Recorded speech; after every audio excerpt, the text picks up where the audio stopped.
Hey guys, welcome back to another episode of Science with Mr. Duong. In this episode, I'm going to be talking about this idoing Android head unit. Let's go. Now, if you haven't seen, I have previously upgraded my stock head unit to a Sony head unit. It's a link up there somewhere. And that was really good. Now the problem with that was it didn't have wireless Android Auto. It did have Android Auto where you could plug in the wire, but when you plug it in, you always have to be charging your phone. And I just got a brand new phone and I don't want to be charging my phone all the time because it drains the battery. And second of all, it's just too many wires and I had to run it off to an aftermarket amplifier. I mean, it wasn't a problem after having all of that wired up. It left me wishing for more. I wanted that wireless Android Auto experience, which is why I got this. In this video, I want to show you how I upgraded from the Sony to this. There are a lot of steps that you don't need to follow or are a lot simpler if you are coming from the stock head unit to this head unit, and it's very simple. I reckon it will take about 30 to 40 minutes to install this from the stock head unit. It's completely plug and play from the stock head unit to this unit, and it's really cool. Let's get into the video. So it's pretty well packed. Got all the wires there. The CAN bus decoder, amplifier decoder, mic, antenna, and the actual head unit. Let's unpack it, let's see what it does. So here's the head unit itself. Oh yeah, that looks pretty good. Pretty good stuff. Solid as.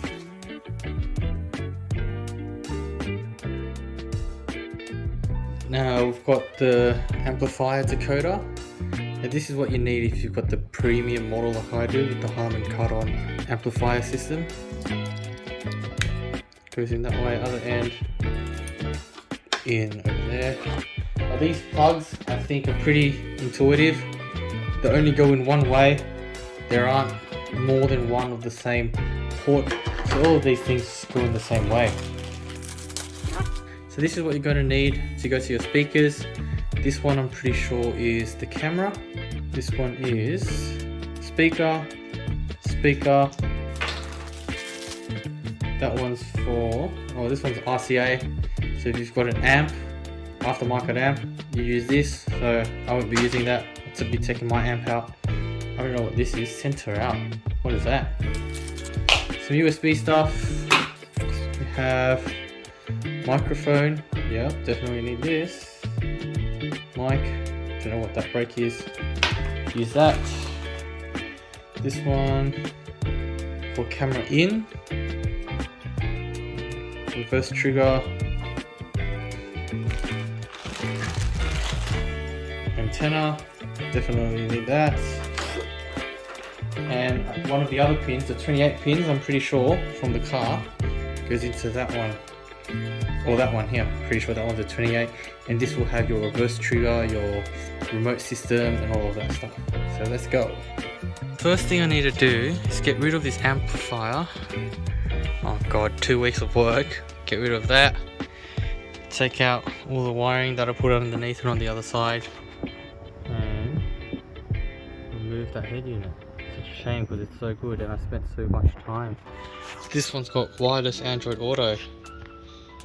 Keen beans, let's do it.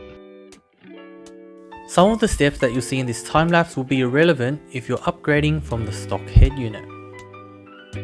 It's a very similar procedure though. All you need is a plastic pry tool and a 10mm socket to remove the head unit. You start by using the pry tool to remove the air vents and then disconnecting the cables going to the hazard lights and controls for the middle display. There are two 10mm bolts just on top of the stock head unit, as well as another two on either side behind the dash that you'll need to get to. Undo the 4 bolts, disconnect all the cables and you're good to go.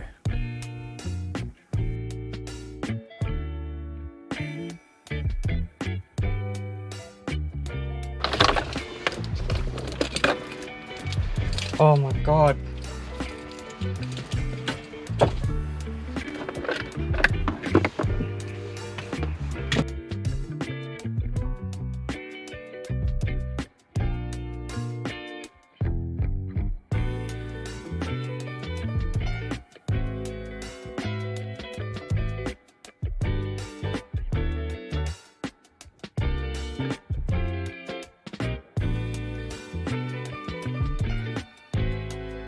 That can go in last. Alright. Oh, gotta put in the air vents first. How do I do this? In this step, you need to remove the air vents from the factory housing and install them on the idoing fascia. There are 2 clips just above each vent and another 2 just below. Alright, so I kind of lied. You actually need a lot less than what I thought you would need. This here is the antenna. I've just taped it down to the top. There's a magnet underneath that just sticks the GPS antenna onto there. You'd need the antenna adapter for the radio that goes there.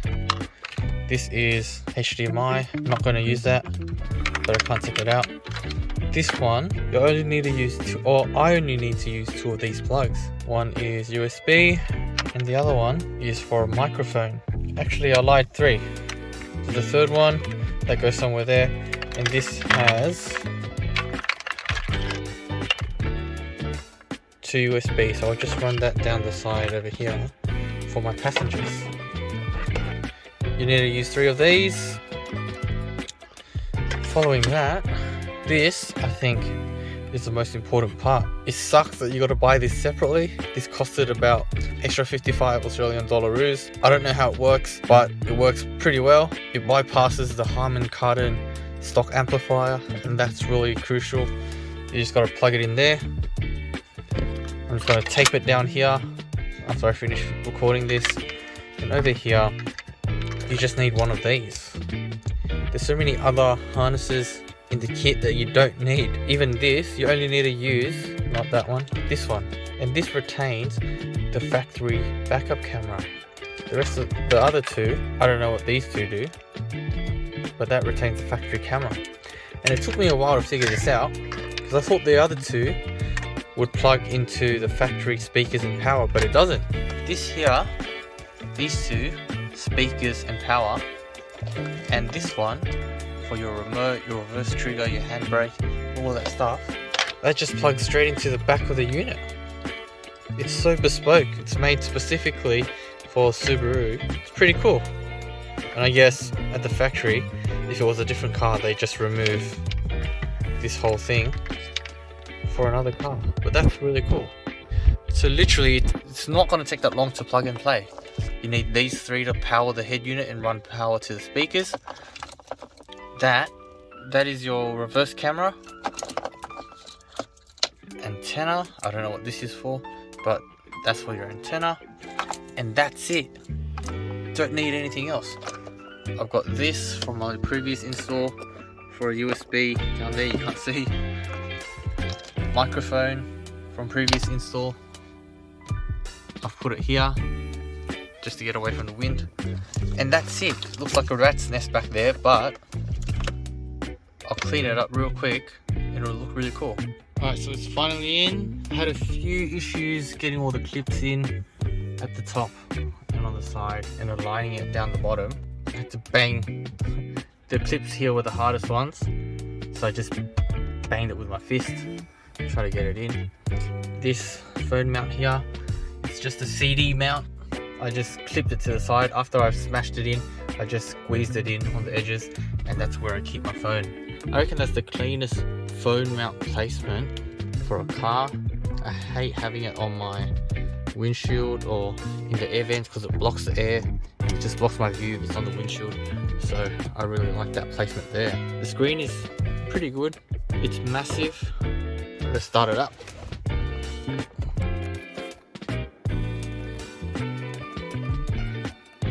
So the boot up is not bad at all. And immediately tries to look for my phone for Android Auto. Alright, so it's connected to my phone. This is where I live. I'm just moving the map around so my address isn't revealed. But it's pretty cool. Wireless Android Auto. works really well, Spotify. And I know this is Android, so you can set up the widgets and all that. I don't really care. The only reason why I got this over my other one is this Z-Link app. That's the Chinese app, whatever, for wireless Android Auto. So as you can see, it's working.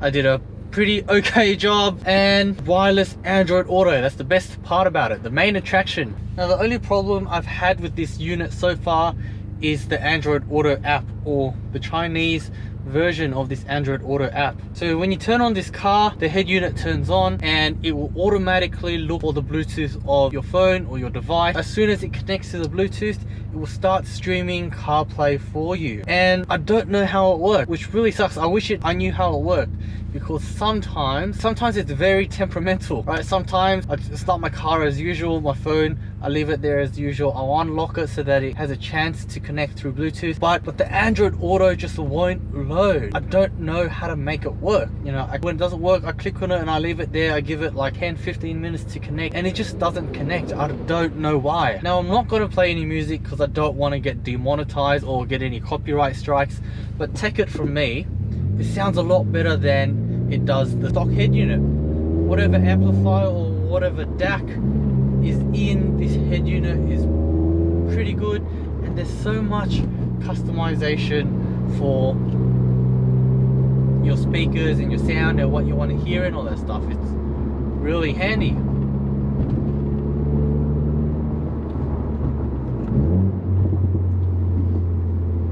And honestly, I reckon I should have done this before the previous head unit.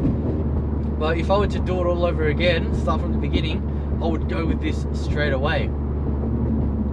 The thing I don't like about it is the way it looks. You know, I love the way the old head unit looked, where it was just flush with the dash.